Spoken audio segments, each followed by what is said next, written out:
क्या प्रोफेसर रतनलाल जी को इस बात की सजा मिल रही है कि वो इस देश के बहुजनों, खासकर SC, ST, OBC और माइनॉरिटी जो मार्जिनलाइज सोसाइटी है, उसकी आवाज मजबूती से टीवी और अखबार पर रखते हैं?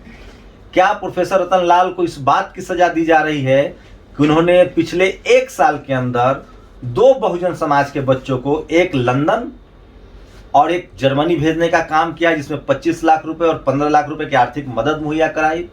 क्या प्रोफेसर रतनलाल को इस बात की सजा दी जा रही है कि इस देश में जहां भी जाति के आधार पर, लिंग के आधार पर या धर्म के आधार पर किसी के साथ भेदभाव होता है तो अपनी नौकरी को ताक पर रखकर वो संविधान बचाने के लिए संविधान के दायरे में रहकर समाज की बात उठाते हैं? क्या डॉक्टर प्रोफेसर रतनलाल को इसलिए प्रताड़ित किया जा रहा है कि बाबा साहेब के तमाम लिखे हुए किताबों को वो डिजिटल मीडिया के माध्यम से, अंबेडकर नामा के माध्यम से लोगों तक घर घर पहुंचा रहे हैं? इन्हीं मुद्दों पर बात करेंगे। मेरे साथ खुद है रतनलाल। क्या लग रहा है आपको सर, आज लखनऊ यूनिवर्सिटी के प्रोफेसर रविकांत पर फिर हमला हुआ है? ज्ञान वापी मस्जिद का ही मुद्दा था, उन्होंने अपनी बात रखी थी। क्या इस देश के SC, ST, OBC माइनॉरिटी के लोग 2म दर्जे के नागरिक हो गए हैं? जो सामाजिक शासन में और शासन में, उनको तो ऐसा ही लगता है। नहीं तो छोटी छोटी बातों के लिए जो रिप्रेशन है, दमन है एक तरह का, बोल नहीं सकते हैं, कुछ कर नहीं सकते हैं। पुलिस और सरकार तो छोड़िए, समाज से ही लोग लिंचिंग में आ जाते हैं। मतलब रूल ऑफ लॉ पे एक सवाल तो उठ ही रहा है। तो प्राइमा फेसी तो जो आप कह रहे हैं वो ऐसा लग रहा है। क्या लग रहा है सर कि OBC जो कट्टर हिंदू है, चढ़ावा चढ़ाता है, आप उसके अधिकार की बात करते हैं। आप कहते हैं कि आप मंदिर में भागीदारी खोजिए, आप अयोध्या में अगर मंदिर बन रहा है तो आप उसमें ट्रस्टी बनिए, आपके पास दान पेटी में हिस्सेदारी हो। क्या इस बात से भी ज्यादा प्रॉब्लम है मनुवादी लोगों को, जो चाहते हैं कि सारा मलाई वो खुद खा जाए? सारे OBC कट्टर हिंदुत्ववादी हैं ऐसा नहीं है, और सारे दलित कट्टर अम्बेडकरवादी हैं ऐसा नहीं है। दलित में भी RSS के लोग हैं और OBC में प्रोग्रेसिव लोग हैं। लगातार आंदोलन, आखिर साहू जी महाराज, फूले, ऐसे तमाम लोग, गायकवाड़, ये सब कोई क्षत्रिय तो थे नहीं, पिछड़े समुदाय के ही लोग थे।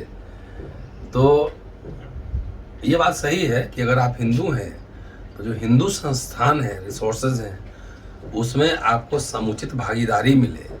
ये तो हमने कई बार कहा है कि हिंदू हैं तो हिंदू मंदिर में आप पुजारी बनिए, उसके खजांची बनिए, उसका पूरा मैनेजमेंट संभालिए, तभी तो पता लगा कि हिंदू हैं। कि सिर्फ झाड़ू पोछा बर्तन करने के लिए थोड़ी आप हिंदू हैं। तो ये सवाल तो हमने लगातार उठा। मैं देखिए, कौन कौन सा धर्म मानता है, इस पे मैं कोई वैल्यू जजमेंट कभी नहीं करता है, और इसका अधिकार संविधान ही देता है व्यक्तियों को कि आप हिंदू रहेंगे, मुसलमान रहेंगे, ईसाई रहेंगे, बौद्ध रहेंगे, नास्तिक रहेंगे, ये सब अधिकार संविधान ही देता है।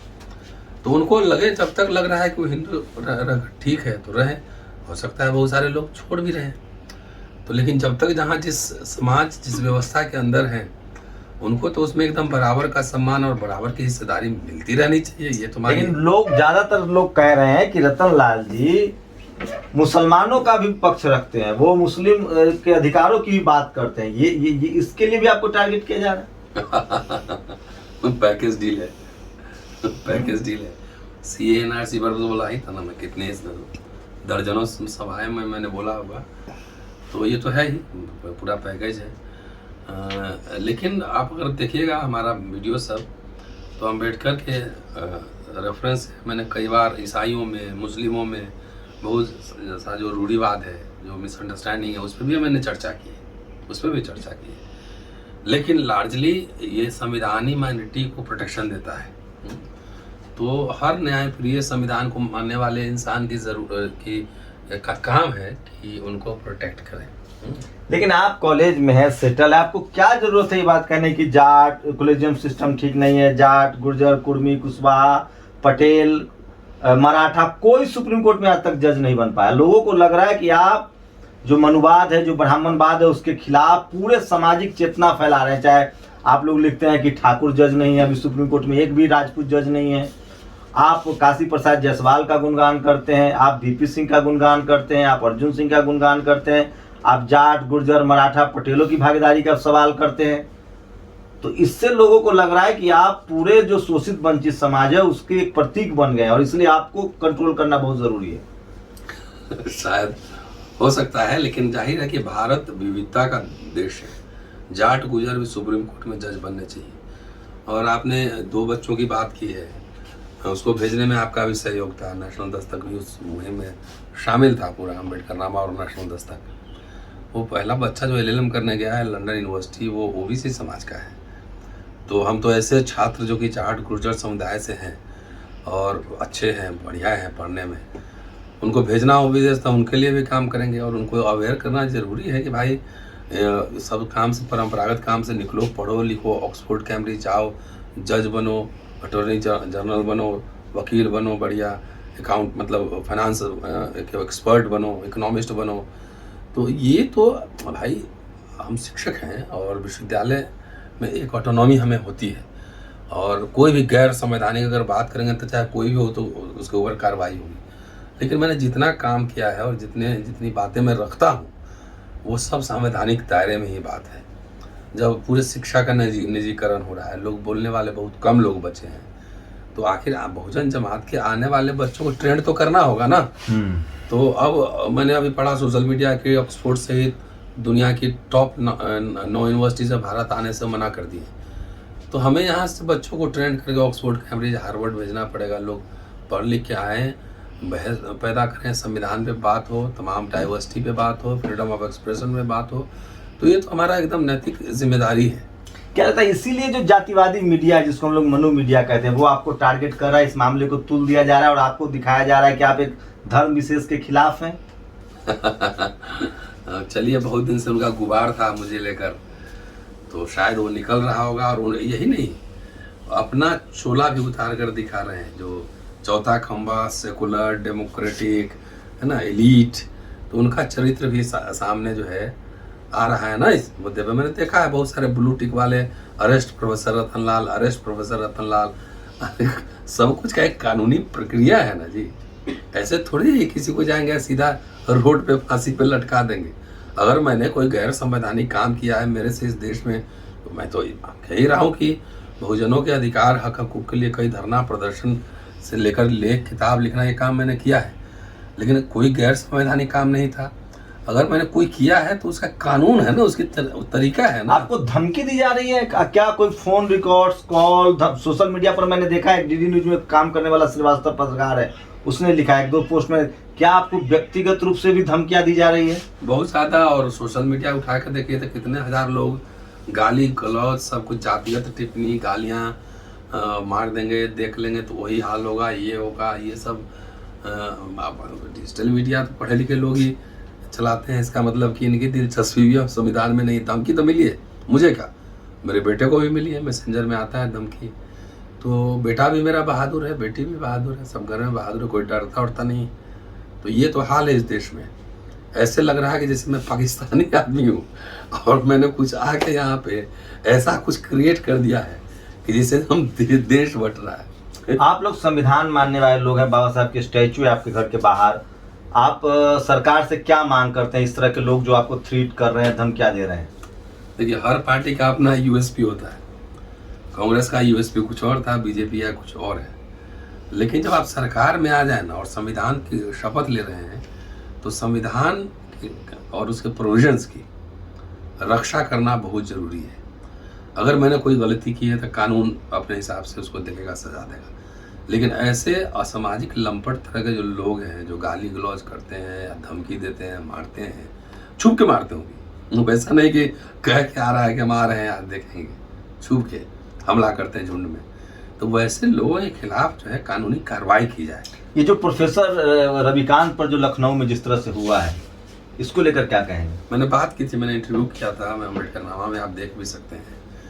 और यही तो कह रहा हूँ ना कि यूनिवर्सिटी कैंपस में ही ना, कैंपस में अगर किसी टीचर पे हमला हो, और वो भी क्लोज कैंपस है लखनऊ यूनिवर्सिटी, तो इसे समझ सकते हैं कि क्या समाज का माइंडसेट है।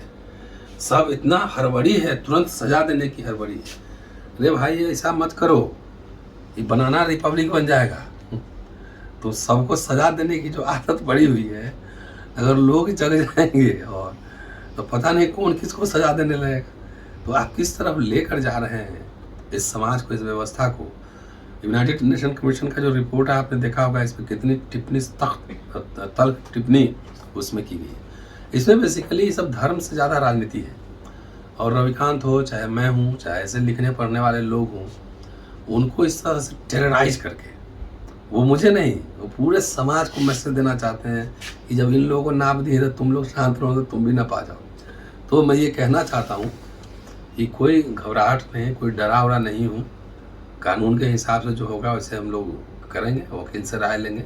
इसलिए समाज भी अपने कानूनी दायरे में रहकर, संवैधानिक दायरे में रहकर, कोई डरने की किसी से कोई ज़रूरत नहीं। अभी संविधान और कानून देश में जिंदा है, और लागू कितना होता है वो लोगों पर भी निर्भर करता है कि लोग लागू कितना करवाना चाहते हैं। क्या समाज से क्या अपील करेंगे, क्या उम्मीद है और क्या अपील करेंगे आप? क्योंकि आप एक प्रोफेसर हैं, सोशल एक्टिविस्ट है, और मैं 7-8 साल से तो मैं देख रहा हूँ कि आपने पूरा देश नाप रखा है। निर्भीक रहिए, साहसी रहिए, डरने की जरूरत नहीं है। बच्चों को बढ़िया पढ़ाइए, अंग्रेजी पढ़ाइए, या जो बच्चा काबिल होगा, महत्वाकांक्षी होगा, हम लोग के पास भेजिए, हम लोग ट्रेनिंग देंगे। और संविधान के दायरे में रहकर जो बातें आपको कहनी है, जो आंदोलन करने हैं, जो अपने हकों के लिए आंदोलन आप कर सकते हैं, वो आप जरूर कीजिए, लेकिन कानून की मर्यादा में। तो ये थे प्रोफेसर रतन लाल। मैं फिर कह रहा हूँ, क्या वो समय आ गया है जब इस देश में संविधान होने के बावजूद जाति के आधार पे सजा दी जाएगी? क्या इस देश में SC ST OBC माइनॉरिटी को अपनी बात रखने का हक नहीं है? और सब लोगों का शुक्रिया, जितने लोगों ने समर्थन दिया है, जितने न्याय पसंद संविधान को मानने वाले लोगों ने जो समर्थन दिया है और जो हमारे साथ खड़े हैं, उन सब का शुक्रिया। तो वही सवाल इंटरप्ट हो गया। सोचिए कि क्या इस देश में फिर से वो दौर आ रहा है कि SC ST OBC और माइनॉरिटी जो बहुसंख्यक समाज है, क्या उसके इंटेलेक्चुअल्स, उसके एक्टिविस्ट, उसके पॉलिटिकल लीडरशिप, सोशल लीडरशिप को अपनी बात कहने का हक नहीं है? सवाल तो बहुत बड़ा है, लेकिन सवाल ये भी है कि क्या ये समाज अपने लोगों के लिए एकजुट होगा या नहीं? कब तक आखिर रोहित वेमुला, पायल तडवी जैसे घटनाएं होती रहेंगी? कब तक प्रोफेसर रविकांत को कॉलेज यूनिवर्सिटी में जाकर मारा जाएगा? कब तक जस्टिस कर्नल जैसे जज को जेल में डाला जाएगा? आखिर आपके सफल लोगों के साथ जब ये हो सकता है, तो कल्पना कीजिए कि जो लोग हाशिए पर हैं, जो इस सिस्टम से दूर हैं, उनके साथ क्या होता होगा? आपकी प्रतिक्रिया बहुत ज़रूरी है। कैमरा पर्सन आशीष के साथ शंभू कुमार सिंह, नेशनल दस्तक, दिल्ली।